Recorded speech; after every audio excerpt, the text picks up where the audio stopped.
Hello guys and welcome, Sorin here, and today we are doing the VOD review, the analysis of the match that got us our spot in the grand finals of the European Championship. It was the semi-finals against Ämpari Gang, and to be honest, it was quite a match. I think they were probably our toughest opponent during this tournament, and let's go pretty fast into it. So we can see we're getting into this scene was so hyped, like legit, like this whole tournament was so well organized and the venue was so nice and all. That was pretty dope. So I also heard you guys about the last video review I did. I had with my webcam. I thought it would be more lively if you could see me speaking when I'm watching this kind of thing, but at the same time I hide some part of the screen. This is really bad, so I hide my webcam for this one. I just use my good microphone, so it should be pretty top quality. And let's get right into the first game. Chill the fuck up, brother. And let's get right into our first game. It's gonna be Klamblitz Halbakor Hotel, and we're gonna play on Klamblitz. So this is the only mode we lost throughout the tournament. Honestly, I thought we would do better than this, but we honestly struggled a lot in this mode. We lost it in grand finals against Backsquids on Klamblitz WoW, and we lost it as well against Ämpari Gang here on this Klamblitz Halbakor. So the biggest thing we have to note about the strategy is that, so you guys know that I had to, well, you guys maybe don't know actually. You guys should know that I had to pick up backline weapons in 2 weeks and learn the positioning and the stinger stuff very fast, but it was not the hardest thing ever. You know, it's like I'm pretty flexed at the game. I know well how to position my stuff. I know what you need to do to win, and the harder part was more about the Stingray 1v1s and stuff like this. And against Ämpari Gang, they never run the backline player, so it doesn't go too much up against them on maps like Halbakor, which are, well, on paper I could get a lot of value from the Heavy and the Stingray, but you will see that the game didn't quite go and didn't quite last long enough for me to get a lot of value from it. And one important thing to note about this is that Ämpari Gang has Sendo, which is maybe the best Klamblitz player in the West right now in terms of understanding of the mode and objective play. And he plays Tentarilla the best. Like me and Urza, who usually play with Sendo, had great pick up Tentarilla just to counter Sendo on this one, but it was not enough. We still lost the map. Let's see how it went. So just to speak about the general abilities real quick, we can say Kira is gonna be our quick respawn guy. We needed someone who plays it. That's pretty good. The only problem is that we have only one jumper, and Gray and Sendo are playing the same abilities. I'm playing the backline, so we had positioning that were pretty specific. So if you look at the map, I was gonna place myself right here. So let's say our spawn is here. It's easier for understanding, even if our spawn is gonna be the blue one. But basically this is gonna be my main spot. So this is the grades that are strong for heavy spiraling. We had Gray playing the middle. With Kiver and Urza was watching the right side with the Slasher for the neutral positioning, and we won the neutral start. But you'll see that the rest didn't quite go as planned. So I don't think it'll add the good background noise. I don't really think it adds a lot. No, the background noise, I don't think it's really useful. We can see. So as you can see, the starting positions are pretty quick already. Kiver goes for the flank. We get the early pick on Kaldemar, and I kill Sento here in the back with the heavy spiraling. And this is already a really good situation for us to start up. And we can see that Nike is going to be really quickly pressured by Urza. Gray just typically using the bra is going to go right for their spawn. Here doesn't get a trade against the two players. It's just pretty unlikely to get a trade still, but you know. And here I am, the last one alive, and we can see the Ämpari Gang is getting control of the whole mid, and this is going to be the start of our problems, if I remember correctly. The ramp really didn't last long. Urza gets a pick here, really important when Sendo is starting to push it. I'm pretty sure Sendo stays alive, or oh, never mind. What the fuck? Well, I remember that we lost the early game much faster. And Plancho, Urza gets the kill on Plancho. This is pretty dope. Like we're still holding. I'm opening the right side. I think I'm gonna use Stingray to give us an opportunity to push. Basically, Stingray here is used to make your opponent move, but you pretty much never get a kill. First it's a land, and it's just too bad positioning for the raid. It's not really good. And this is our first mistake here. We're gonna say that we all died but Gray, and it's really bad honestly because we don't get any value from it. Kiver gets a trade when jumping. We get 2 picks here. Again, the situation is not bad, but it's gonna go bad really quickly. So the mid is still fine. Urza gets the pick on Sendo, and here I died. I think to Kaldemar was rushing the left side, and I didn't know because I was the only one watching left. I didn't acknowledge fast enough that Gray and Kiver died, and we pretty much lost the left side to this. And we're gonna see that they're gonna get a very annoying push in mid thanks to this. So this is pretty much how you play Clamblitz. Like you have Sendo putting out Dead Umbrella in mid, and that's gonna end it. Here again, I get picked off on left. I really had trouble placing myself well on this one map. It was one of the maps where I did the most mistakes. Like in general, I didn't do much mistakes, but this one it was super bad. Because if I die here twice, we lose the range pressure over them. They don't have a backline, and the fact I die here is really what made it not what made us lose, but still it doesn't help. And here again, Gray dies in 1v1 against Sendo, and if I remember correctly, it's gonna be. I remember this map didn't last for that long, like legit. This commentary is already bad. It feels bad, man. And here comes the problem. We're 2 down. I'm alive, but I'm gonna be with Gray. We're gonna be defending. I have to back up and try to get eye position, otherwise I'm dead. Sendo gets the score here, and he's gonna be within his bubbles, giving jumps. And we are going to have the hardest time of our lives. Oh my fucking god, I didn't remember seeing Gray and Kiver both dying here. This is actually really insane pick by Nike. So it basically just sloshes with Plancho. They get the 2 sloshes, basically damage going at the same time. That's actually insane. Like, let's be real. I get the pick here on Nike, just Plancho a lot. And it's going to give jumps to his whole team, and his whole team is gonna go for clams. And we're not going to clean them at any moment. We're not gonna. I think this is the one and only push they got, and this is all they needed to win because we're not gonna be able to turn them down. Here I get picked up the same way Gray and Kiver died right before 2 sloshes in this game. And that was really a map we misplayed completely, but we knew beforehand that this was gonna be their strongest map from the whole set. We knew it was gonna be very strong, a strong mode for them. So we were not down mentally. We knew it was gonna happen. We were just all going mentally towards the next game because we knew that, we were gonna win the rest. According to what we did in scrims, we beat every team we faced. Like literally with this comp, we played. I think in scrims we prepared very well, and we knew what was going to happen. So we knew Ämpari Gang didn't have a backline, and you'll see very quickly that it will go pretty badly for them to not have a backline. So we're playing on tower control of the reef, and you'll see the advantage of having me on the custom jet squasher, as you can see right here. It's gonna be absolutely tremendous for any kind of defense. And Kiver will have a very good game with dualies. He will get several triple. I think he'll get like several multi kills at least. And the fact you want to know is that having a backline in your team is not only to have a Stingray, it's also to have some range pressure that stops your opponents from getting close to you.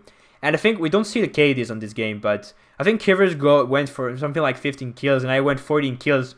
Out of 14 kills, I guess mostly assists with burst bombs, and simply pressuring the opponent a lot with the range pressure. And you'll see that that's really the strength of this comp. Speaking about abilities, not much change. We're gonna still have the main power up Pro by Urza.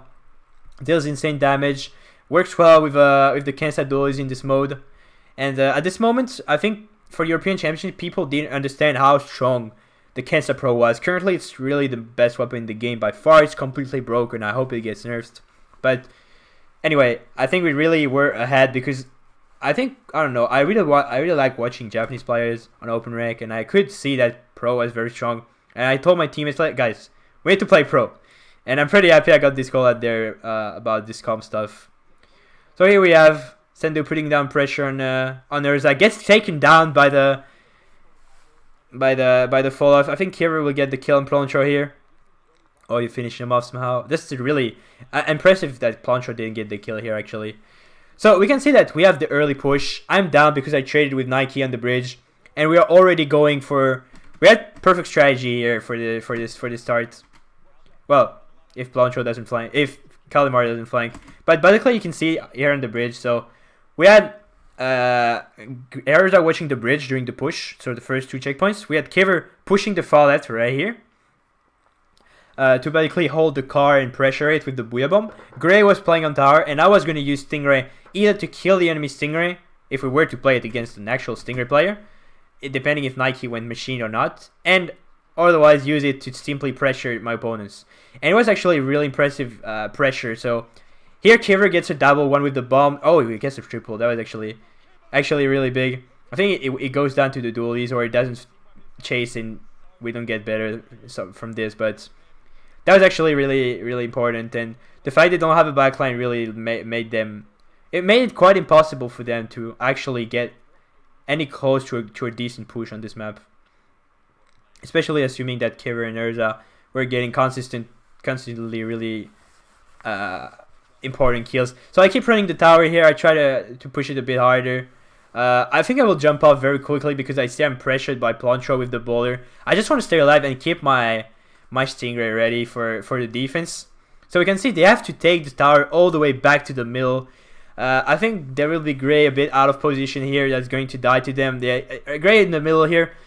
A bit of a mistake. He shouldn't be there, to be honest, but he's going to die. Like, he has no chance to stay alive.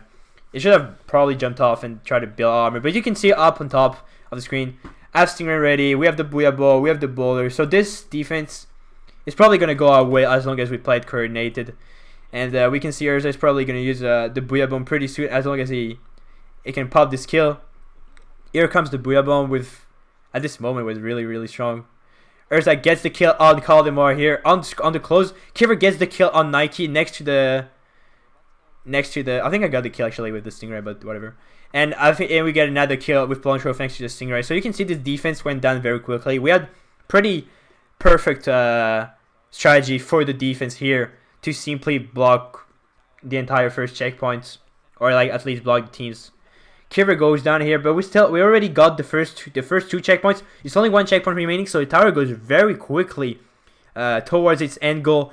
Kalimar will flank here. I don't know if it's gonna be enough to stop the tower right here. Another Stingray coming from me, but sadly we can see that Kiver and Urzan are both on the bottom of the map, and that means both slayers are not staying around the tower much, and it implies that Gray will die much faster on tower. So if Urza and Kiver could have been closer to the front of tower, we could have probably gotten the KO here, but well, it didn't happen, you know. That's how it is. And I think 11 will be our best push throughout this set of Reef. You can see here Urza tried to jump off. A pretty big thing to keep in mind is that this game had no sub ability, so you don't have quick super jump. It just had main power up abilities, and that's absolutely all he had. Here we knew the bullet is going to explode. You're going to see that me and Gray are going to hard focus him. I think our callouts were really on point, to be honest. And we get the kill here. Well, they say that Gray got the kill, but I got the kill, brother. But that's how it is. They never know. And we have Gray here painting a lot with the undercover. Getting ready to get us an ink armor for the defense. And we can see that Kiver is really going up against them at this moment. And that's pretty much it. Sendo gets the kill on Urza, but me and Kiver are going to finish off Sendo right here. Again, you can see you can't see it on this VOD, but sadly, but having the Jet Squasher on this map, being able to follow the damage with the Burst Bomb, the damage from the Torpedo, the damage from the Pro, or the damage from dualies with the Burst Bomb has been really important for us. Kalimar up against Kiver here. Kiver forcing the bowler with 1 minute remaining. That was a pretty solid play. Gray and Kiver now engaging a 1v2. This is 2v1. This is some really good strategy here. As you can see here on the bridge, there's gonna be Plancho and Nike all together, so they're obviously gonna get the kill on Gray. I think here I try to stay alive. I have to jump off very quickly and not allow them, or I don't jump off, but I try to stay alive. Kiver gets the pick here on Sendu, tries to go for Kalimar as well, and this was a pretty pressuring situation for us. We see that we get the kill in Kalimar with both Gray and Kiver, but at the same time Gray goes down. We lose their mid line. Me and Urza are forced back into our spawn. But Kira here getting the pick on Plancho and Kalimar was, or I think, I don't remember, Sendo and Kalimar I think, was really a relief for us, so we could get full control of the bridge for the remaining 20 seconds. And I think we're gonna still get killed a few more times before the end. Like really, at the end we were kind of hectic. We went a bit too fast. Like Kira, I think Kira's gonna go down right here. Here comes the ball from Plancho. They use the cloud. They use pretty much all the specials. We can see that we still have the Stingray and the Buebel. But I will go down to the dually, close to the tower. I think here Kira goes down or something. And we still have the Booyah, and that's gonna be game because you know that's how you play the map. And I think Sendo's complaining like he's super fucking tilted. And the thing what happened here is that Sendo pretty much, I think they had problems, they had issues with audio. They had stuff like audio is not high enough or like volume thing. But I gotta say we didn't have any issues on our side, which probably helped us, to be honest. Like let's be real. And yeah, the Finnish team required some lower volume thing before the tournament started, like on the second day, because it was too high for them on the first day. But they didn't expect that the crowd would be so noisy. Like, you know, the crowd like reacts to pretty much every play, and that quite doesn't help. That doesn't quite help. Anyway, oh, this is the look to the golden controller. And I think we were gonna go to our game 3. Oh my god, I'm spoiling every time. And again, this is a map where they're not favored at all. Their comp has no backline, so they have no long range. Basically, the biggest problem of Ämpari Gang is having no backline and no range. And we can see it already on the weapon comp. We had pretty much most optimal comp to play the map. H3D is really good at this moment. It was not nerfed yet. It didn't suffer the 220 nerf. The Spell Shot works really well with Slosher as a slaying duo. And again, the custom jet Slosher here, well, there's a lot of long range pressure. It gets the Stingray to clean the snipe, stuff like this. So you can see I played a pretty different build. On the last game, I played 2 main of Special Saver to get my Stingray instantly pretty much when I die, to make sure I have it for every checkpoint. This is Spot Zone, so this is a different mode. So I chose to have a longer Stingray with special power up and have longer range with my burst bombs to follow up the damage, because that's pretty much how Moray Towers is. You need to be able to follow up the damage from your Slosher and your spot shots, and still always have this sub of a quick super jump that allows me to stay alive. On the side of Ämpari Gang, we're going to see the spy shot coming from Kalimar. Nike on the Sloshy machine never changes. Plantro on the Slosher deco never changes. And Sender will go for the supportive Kensa undercover Brella. But you'll see very quickly that it's pretty complicated when you have no range. They have literally no range. They have to go up close to us, and they have to go up close to me as a Jet Slosher or Gray as an H3D with at least equal range or less, which makes it very hard to get any engagement going.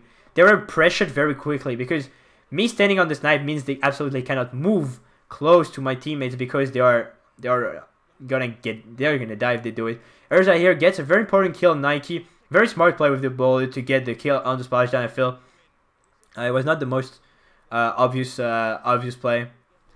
And here we can see we already took a very fast lead, and there hasn't been much kills on both sides. It's just been that they have been pressured back into their spawn because they couldn't push. They just don't have a good enough team composition to do it. Urza here in a really bad position. I followed damage on Sendo here by climbing on their snipe, trying to get the kill on Plancho, but I'll just back up with Gray and try to like push them back. It's only 15 points remaining. They will retake still one time. Here sadly Kira gets picked off. It was pretty unlucky that he couldn't back off fast enough. Probably like it was pretty hard call to make, but we're not gonna be able to hold the zone long enough to get this done. Gray going up against Sendo for the painting. Plancho trying to pop on the zone to get the retake going. And we are all in mid, and they still got the lead, the penalty on us. And we're gonna go back to getting most of the kills, and we're gonna go back to the spawn camp, or not the spawn camp, but the really big hole at least. There's gonna be another really big play from Sendo. You will see. They will flank on the left side. Here Urza makes a mistake, so You can see here pretty easily that it was like overextending like easily. We got 2 kills, but the first 2 kills, so the Slosher and the Spell Shot, were very much earlier, and the cancer undercover was still alive. So they were all going to jump from where the torpedo came from, but Urza still went for the overlook. Obviously died there. That's pretty unlucky, and that didn't quite help. Sendo here uses the undercover, so let's focus on Sendo. We don't see it well here, but Sendo is going to take the rail right here and go into the snipe to flank me. You can see it right now. And he's going to get the kill on me because no one was watching the left side. And I didn't see it, but it was a really big play here from him. And he also get the picks on Urza, so me and Urza go down to Sendo here, Sendo flank here with Cancer undercover. Kind of unexpected that the Cancer undercover makes a big flank play like this. And that was probably their best chance. It was, even if it was still unexpected. Anyway, Grey goes up against Ploncho. Me and Urza have the respawn. We're gonna deal pretty quickly with Ploncho. I think Ploncho gets the kill on Urza right here, but I push him. I push him down. Nike gets the kill on Grey. Still goes down to Kiver, and we're gonna go back to holding the zone. I'm pretty sure this game will not last much longer now.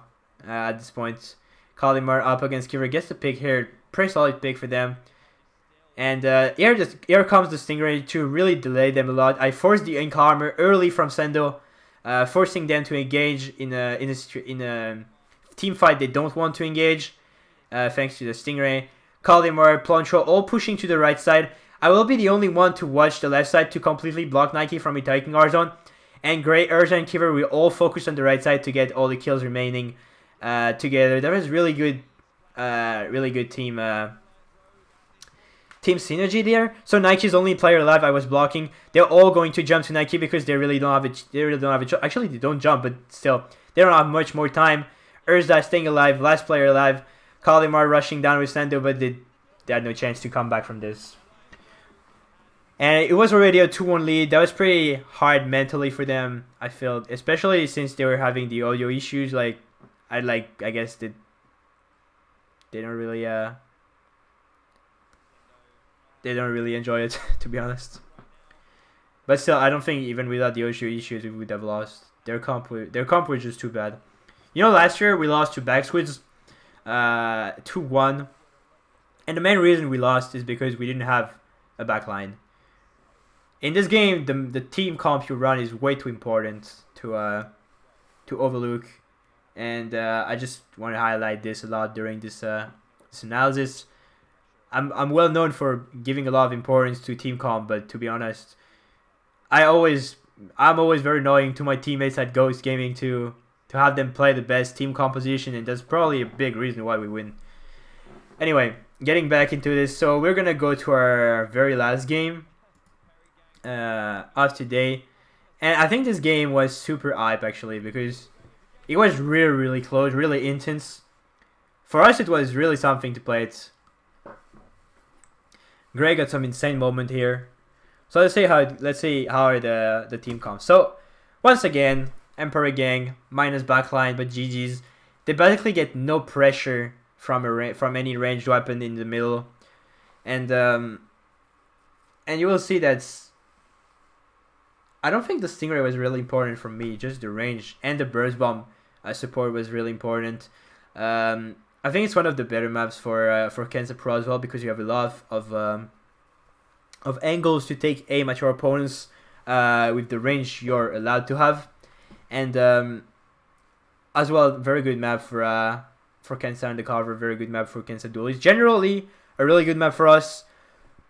At the same time, it's kind of a cheesy map because if you can really snowball your opponent or get a big push by popping the Rainmaker and stuff like this, it can't really go wrong for the enemy team. They had the Sloshy Machine and the Slosher that are both good on the map. I think especially Slosher Decker is really good. I don't think Sloshy Machine is that good here. Kensa Machine. So, you know. And on the abilities, we can see that we're back to the Special Saver from my Custom Jet Sculpture. Really important. Urza doesn't change from the main power-up. It's actually absolutely mandatory to be playable. And we made the choice to play with no QR guy because we expect that it would not be the most important here.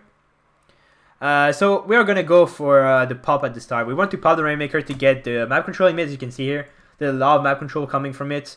Sendu, we can see on the map a few seconds before, we can see that he was going for the early Incomer. At the same time, so he gives Incomer very early to his teammates, but his teammates don't have map control in mid to push us. So the Incomer is kind of nullified, and during this time, Gray has time to get Incomer for us. I don't remember if we win the first team fight, but I just remember that I think we lose it actually. But I just remember that as Urza got the pop of the Rainmaker, he gets early special with the Booyah, and we can combine it with the Incomer, and that's really useful for the first team fights. Urza here gets the pick on Kaldemar. That was the early opening. Gets also the pick on Nike, and you can see that our strategy to go for the pop and not for the armor at the start seems to be paying. Just Plancher alive. He got the pick on me and Gray at this time. Just Kiver. So it's gonna be just Kiver. Plancher here got a very important triple for his team to not get an early big push. Nike spamming fizzy bombs here to block us from going middle. I don't know how important it was, but you know. Here comes the Stingray trying to open up the way for Kiver to get a pick on this guy right side. And sadly it will not be enough. Gray will go down as well. We still get the trade with Kaldemar, and I'll be the last player alive. You can see I'm backing up very quickly as soon as I can, because if I die right now, it's gonna be a really bad situation, because we lose the range pressure I apply on our opponents.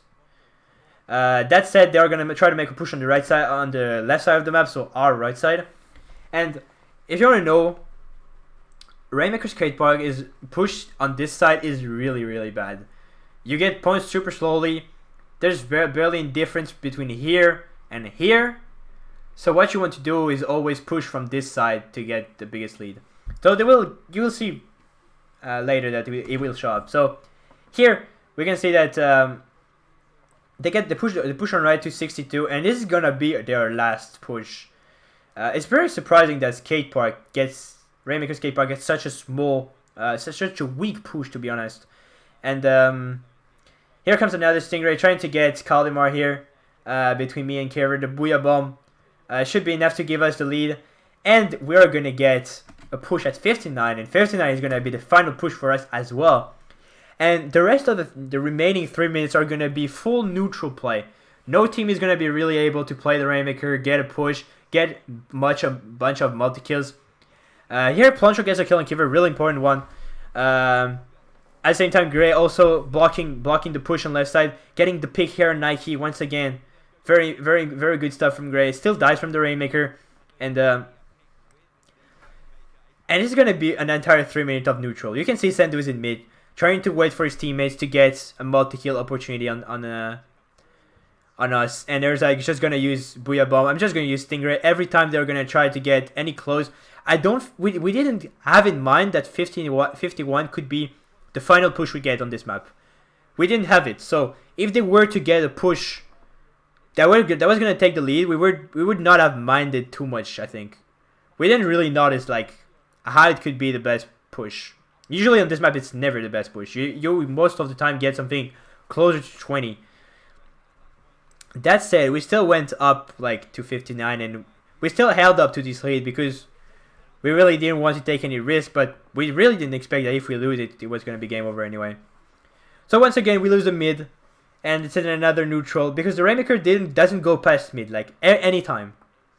Nike here tries to stay alive. I think Nike was playing really well on this right side to be annoying, but at the same time he was really alone to do it. Like Plancho couldn't really follow him or Kaldemar, and sadly if you have a Slayer playing solo like this, it really doesn't help getting the push.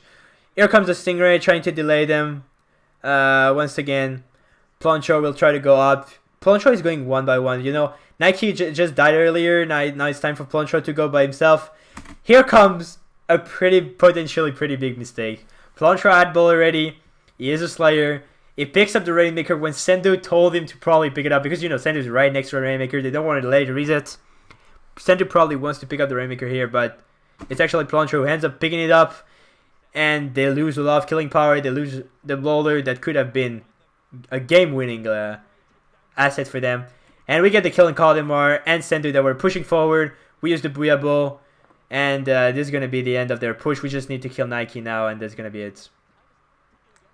So we get back to the mid control. We're still playing neutral for the whole game because no one can really get a push or a multi-kill.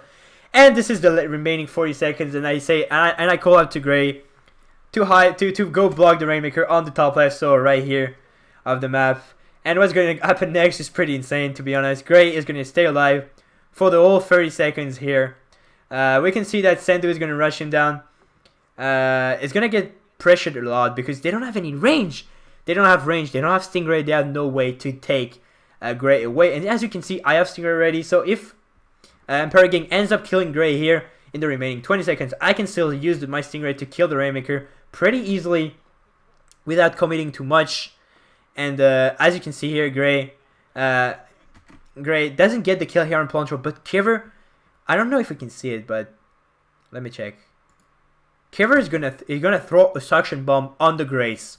So you know the Grace right here is gonna throw a suction bomb right below, and Pluncho is gonna walk on it, and it didn't. I think it didn't see it. Let's see if we can see it. So here, there's a first suction here, and Kiver is here spamming suction. Here comes the suction. There's a suction right here. You could throw it. You could see Kiver threw it a second ago. It gets Pluncho, and now Sendu and Kalimar are both gonna rush down towards Gray, and it just shoots the Rainmaker. They have no range. They have a cancer on the cover and against the dualies. They can't kill Gray. 8 seconds remaining. Gray gets a bit high up. He tries to push the Rainmaker. We have to call him out to back up, and that don't give a chance to them to get an overtime push. And Gray backs up with the Rainmaker all the way, and this is gonna be over. And that's how we get the win in semifinals, and get a chance to go up against Backstreet in grand finals.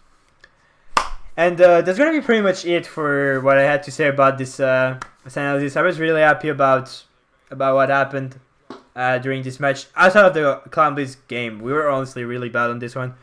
Even if it was a really good mode for them, we could have done much better. We had trouble getting into the game for the first one, but losing that badly kinda helped us, I gotta say. So anyway, if you guys want to see the analysis of the grand finals versus Back Squids, Gray made his own analysis on his channel, so just check it out. And yeah, I think that's gonna be it for me right now. Hope you guys enjoyed this video. Hope you learned something. Hope I didn't speak too fast. I think I spoke really fast actually during this video, but still.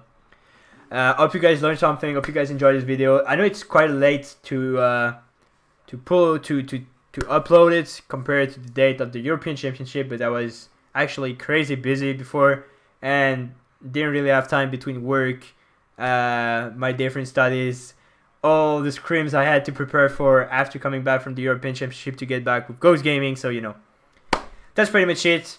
Thank you guys for the support during the European Championship. Everyone who used the hashtag ARWin on Twitter, everyone who supported us, and yeah, really happy to be the European champion and represent Europe.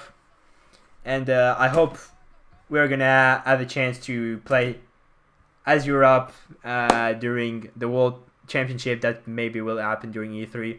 I don't have any information about this. Hopefully it happens, you know. Thank you guys for watching, and I'll see you later.